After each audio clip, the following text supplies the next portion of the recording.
பார்க்கடல் வாசன், ஏழுமலையான், மாதவன், கேசவன் இப்படியெல்லாம் பார்ப்பவர்கள் எப்படியெல்லாம் என்னை அழைக்க வேண்டும் என்று நினைக்கின்றார்களோ அவர்களுடைய வாழிலிருந்து வருவதெல்லாம் என்னுடைய நாமமே ஆகும்.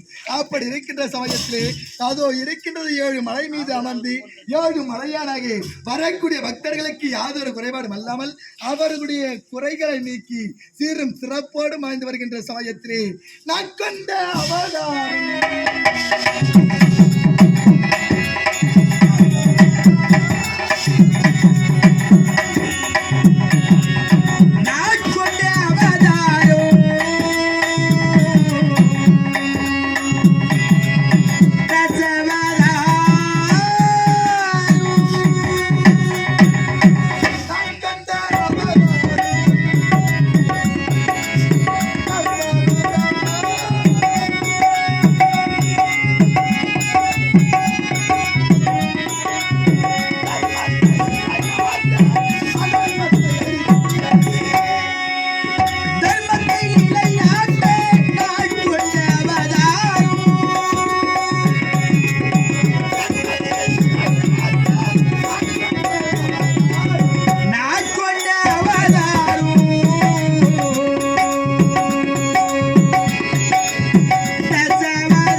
இந்த உலகத்திலே எத்தனையோ அரக்கர்கள் தோன்றினார்கள். அப்படி அரக்கர்கள் தோன்றுகின்ற சமயத்திலெல்லாம் தேவர்களுக்கு இன்னல் ஏற்படும், அந்த பாமர மக்களுக்கு ஆபத்துகள் ஏற்படும். அப்படி இருக்கின்ற சமயத்தில் நான் எடுத்த அவதாரங்களிலே முதல் அவதாரமாகப்பட்டது எப்படிப்பட்ட அவதாரம்? மச்சம் என்று சொல்லக்கூடிய தேல்கண்டை அவதாரமாகப்பட்டது எடுத்தேன். எதற்காக தெரியுமா? மண்ணுலகத்தை சோமுகாசுரன் என்று சொல்லக்கூடிய ஒரு அரக்கனாகப்பட்டவன் என்ன செய்தான்? அதோ இருக்கின்றதே சத்தியலோகம்.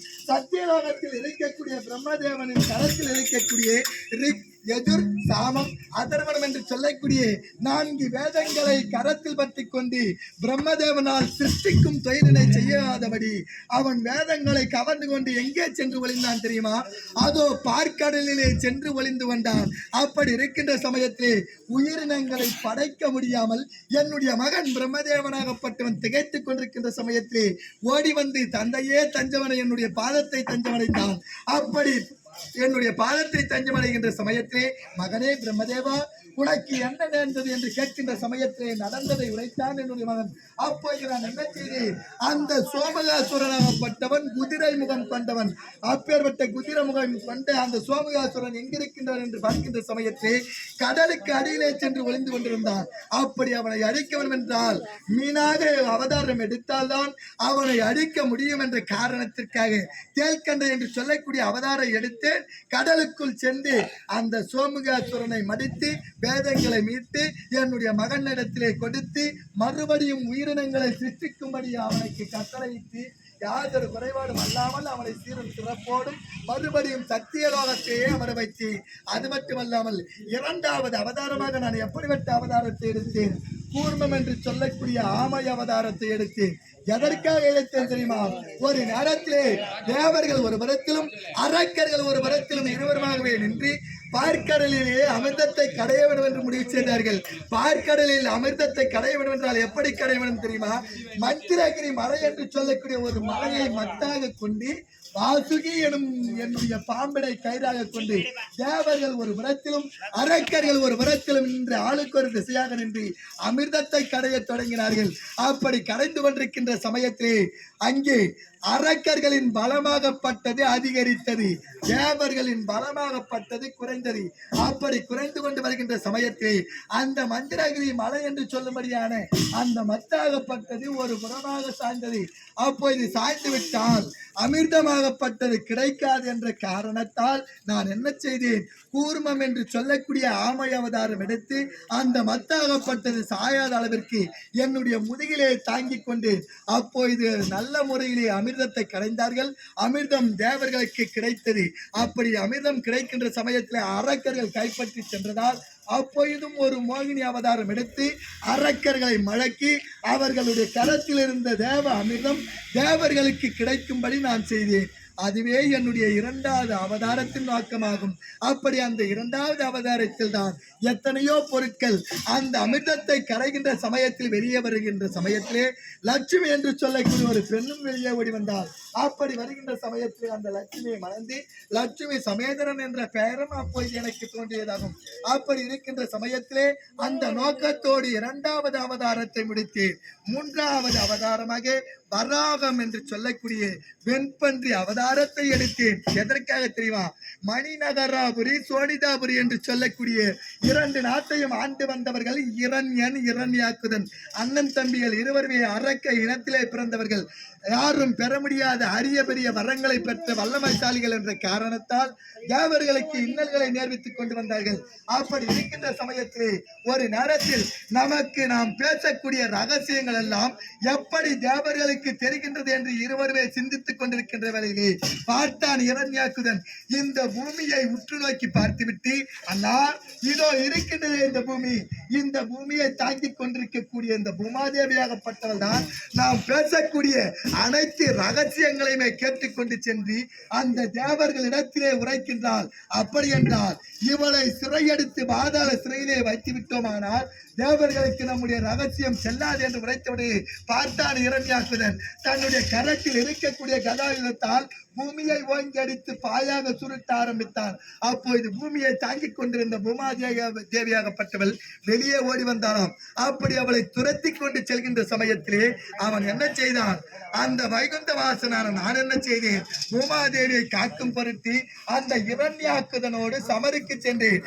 என்னோடு சமர் செய்ய வலுவில்லாத இரண்யாக்குதன் என்னை போல வீரர்கள் ஓடி வருகின்றார்கள் என்று உரைத்து சென்று மறைந்து விட்டான். அவனை தேடிக்கொண்டே செல்கின்ற சமயத்திலே தந்திரமான அரக்கணவன் என்ன செய்தான் தெரியுமா? வைகுந்த வாசன் இடத்திலே நாம் சமர் செய்து தோல்வி அடைந்து இறந்து விடுவோம் என்ற காரணத்தால் அவன் என்ன செய்தான்? அதோ இருக்கின்றதே நரவலால் கோட்டை அமைத்தான். நரவல் என்றால் மலம். அப்பேற்பட்ட நரவலால் கோட்டை அமைத்தால் நாற்றமடிக்கும் இடத்தில் நாராயணன் வரமாட்டான் என்று தன்னுடைய சிந்தையால் நினைத்து நரவலால் கோட்டை அமைத்து அதற்குள்ளே அமர்ந்தான் அந்த இரண்யாட்சுதன். பார்த்து இதை அழிக்க வேண்டும் என்றால் இப்போ இதை வெண்பன்றியாக அவதாரம் எடுக்க வேண்டும். ஏனென்றால் மலத்தை உண்ணக்கூடியது பன்றியாகும். அப்படி அந்த நரவல் கோட்டையை அழிக்க வேண்டும் என்றால் வெண்பன்றியாக அவதாரம் எடுக்க வேண்டும். அந்த கோட்டையை கலைக்க வேண்டும். இரண்யாக்குதனை அழிக்க வேண்டும் என்ற காரணத்தால் மூன்றாவது அவதாரமாக வெண்பன்றி அவதாரம் எடுத்தேன். இரண்யாக்குதனை கொன்றேன். அது மட்டுமல்லாமல் அடுத்தபடியாக நான்காவது அவதாரம் நரசிம்ம அவதாரம். நரசிம்மம் என்றால் எப்படிப்பட்ட அவதாரம்? உடலோ மனித உடல், முகமோ சிங்க முகமாக இருப்பதே நரசிம்ம அவதாரமாகும். அப்பேற்பட்ட நரசிம்ம அவதாரத்தை நான் எதற்காக எடுத்தேன் தெரியுமா? இரண்யாட்சுதன் மடிந்தானே அவனுடைய அண்ணன் தான் இரண்யன். இரண்ய கசிவு என்று சொல்லக்கூடியவன் எப்பேற்பட்ட வரமதை விட்டான். எப்பேற்பட்ட மனிதராலும் இறப்பென்பது நேரக்கூடாது, மிருகத்தாலும் இறப்பென்பது நேரக்கூடாது. பகலிலும் இரவிலும் இறப்பு ஏற்படக்கூடாது. மேலிலும் கீழ் ஆகாயத்திலும் பூமியிலும் இறப்பு ஏற்படக்கூடாது. உள்ளேயும் இறப்பு வரக்கூடாது, வெளியேயும் இறப்பு வரக்கூடாது. அப்படிப்பட்ட வரமதை பெற்றான் தந்திரமாக இரண்யனாகப்பட்டவன். அப்போது அவன் என்ன செய்தான்? அனைவருமே இரண்யாய நமக இரண்யாய நமக என்று அனைவருமே துதிக்க வேண்டும் என்று பார்ப்பவர்களை எல்லாம் துன்புறுத்திக் கொண்டிருந்தார். ஆனால் அவனுக்கு பிறந்த என்னுடைய பக்தன் பிரகலாதன் மட்டும் ஓம் நமோ நாராயணாயே அப்படி என்று சொல்லும்படியான என்னுடைய நாமதாயத்தை மட்டுமே இடைவிடாமல் துதித்துக் கொண்டிருக்கின்ற சமயத்தில் என்னுடைய மகன் இப்பேற்பட்ட பாதகமான செயலை செய்கின்றானே அப்படி என்று ஆத்திரம் கொண்ட இரண்யன் அந்த பிரகலாதனை கொல்வதற்கு எத்தனையோ சதிகளை செய்தானாம். அப்படி எத்தனைதான் செய்தாலும் அவனை அப்பேற்பட்ட இன்னல்களில் இருந்து நான் காத்துக்கொண்டே வந்தேன். அப்படி இருக்கின்ற சமயத்திலே இறுதியான நேரத்தில் சினமாகப்பட்டது சிரத்தில் அதிகரித்தோடனே பார்த்தான் இரண்யன் பிரகலாதனை. அதே பிரகலாதா எப்போ இது பார்த்தாலும் நாராயணா நாராயணா என்று வைக்கின்றாயே, அந்த நாராயணன் எங்கிருக்கின்றான் என்று கேட்கின்ற சமயத்திலே பிரகலாதன் என்று உரைத்தான். எங்கும் இருப்பான் நாராயணன், எதிலும் இருப்பான் நாராயணன் என்று உரைத்தவனே பார்த்தான் இரண்யன். எங்கும் இருப்பான் என்றால் இதோ இருக்கின்றே அருகாமையில் ஒரு தூண், அந்த தூணிலே உன்னுடைய நாராயணன் இருப்பானா என்று கேட்டவனே கண்டிப்பாக இருப்பார் என்று பிரகலாதன் உரைத்தவனே தன்னுடைய கதாயுதத்தால் ஓங்கி அடித்தான் அந்த இரண்யனாகப்பட்டவன். அப்போது தூணை பிளந்து கொண்டு மனித உடலோடு சிங்க முகத்தோடு தோன்றினேன். அப்படி தோன்றியது மட்டுமல்லாமல் அந்த இரண்யனை நான் எப்படி அழித்தேன்? பூமியிலும் அல்லாமல் ஆகாயத்திலும் அல்லாமல் என்னுடைய மடி மீது வைத்து மனிதரும் அல்லாமல் மிருகமும் அல்லாமல் நரசிம்மமாக அவதாரம் எடுத்து எந்த ஒரு ஆயுதங்களும் இல்லாமல் என்னுடைய கரத்தில் இருந்த கூரிய நகங்களால் அவனை அழிக்கிறேன் என்று இரவிலும் அல்லாமல் பகலிலும் அல்லாமல் அந்தி சாயும் நேரத்திலே வெளியேயும் அல்லாமல் உள்ளேயும் அல்லாமல் அவனுடைய அரண்மனையின் வாயற்படியிலே அமர்ந்து என்னுடைய மடி மீது அவனுடைய உடலை கடத்தி என்னுடைய நகத்தால் அவனுடைய வயிற்றை கிழித்து அவனுடைய குடலை எடுத்து என்னுடைய மாலையாக அணிவித்துக் கொண்டு 4வது அவதாரத்தின் நோக்கத்தை முடித்தேன். 5வது அவதாரமாக வாமன அவதாரம் 5 வயது உடைய 3 சிறிய பிராமணனாக நான் அவதாரம் எடுத்தேன். எதற்காக? ஆணவம் கொண்டவன் மாபலி சக்கரவர்த்தி எப்படிப்பட்டவன்? பிரகலாதனின் பேரனாக திகழக்கூடியவன். அவனும் ஒரு அரக்க இனத்தை சேர்ந்தவன் ஆவான். அப்பேற்பட்ட மாபலி சக்கரவர்த்தியாகப்பட்டவன் என்ன செய்தான்? தேவர்களுக்கெல்லாம் தலைவனாக பதவி அடைய வேண்டும் என்றால் 100 அஸ்வமேத யாகத்தை செய்ய வேண்டும். அப்பேற்பட்ட 100 அஸ்வமேத யாகத்தை செய்துவிட்டோமானால் அனைவருமே தேவலோக பதவியை அடையலாம் என்பது தேவர்களுடைய ஒரு கட்டுப்பாடு. அப்படி இருக்கின்ற சமயத்தில் நாம் அஸ்வமேத யாகத்தை செய்து விட்டோமானால் தேவர்களுக்கெல்லாம் தலைவனாக நாம் அமையலாம் அப்படி என்ற எண்ணம் கொண்ட மாபலி சக்கரவர்த்தி அதற்கான ஏற்பாடுகளை செய்து கொண்டிருக்கின்ற சமயத்தில் யார் எதை கேட்டாலும் தட்டாமல் கொடுத்தால் மட்டுமே யாகமாகப்பட்டது பூர்த்தியாகும். இது சமயத்தில் நான் பார்த்தேன். அரக்க கூட்டத்தை சேர்ந்த மாபலி தேவர்களுக்கெல்லாம் தலைவனாக வந்துவிட்டால் தேவர்களுக்கு ஆபத்து ஏற்படும் என்ற காரணத்தால் அவனை அழிக்க வேண்டும் என்ற காரணத்திற்காக ஒரு குள்ள பிராமணனாக வடிவத்தை எடுத்தேன். மாபலியை நாடி சென்றேன். யாகம் செய்வதற்கு 1 அடி மண் வேண்டும் என்று கேட்டேன்.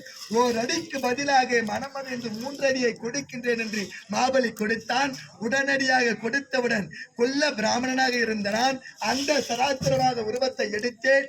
ஆகாயத்தை 1 அடியாக அளந்தேன். பூமியை 1 அடியாக அளந்து மாபலி என்னுடைய 3வது அடிக்கு நிலைமைங்க என்று கேட்கின்ற சமயத்தில் சுவாமி என்னுடைய சிரமே தங்களுக்கு அர்ப்பணம் என்று உரைத்தவனே என்னுடைய 3வது அடியாக ஒரு பாதத்தை எடுத்து அவனுடைய சிரத்திலே வைத்து அதல பாதாளம் என்று சொல்லக்கூடிய பாதாள லோகத்திற்கு அவனுக்கு ஆதிபதியாக்கினேன்.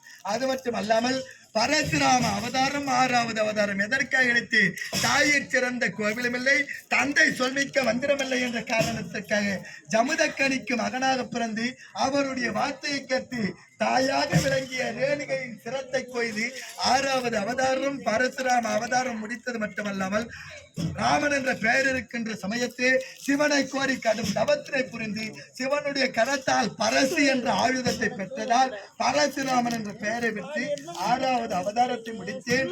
7வது அவதாரமாக ராம அவதாரம் எதற்காக எடுத்தேன்? இந்த உலகத்திலே எத்தனையோ இன்பத் துன்பங்கள் இருந்தாலும் ஒருவனுக்கு ஒருத்தியாகவே அனைவரும் வாழ வேண்டும் என்பதை அனைவருக்குமே உணர்த்தும்படியாக இருந்து சீதைக்கு மட்டும் நான் கணவனாக ராமனாக இருந்து ஒருவனுக்கு ஒருத்தி என்பதை அனைவருக்குமே உரைத்து 7வது அவதாரம் ராம அவதாரத்தை முடித்தேன். 8வது அவதாரம் பலராம அவதாரம்.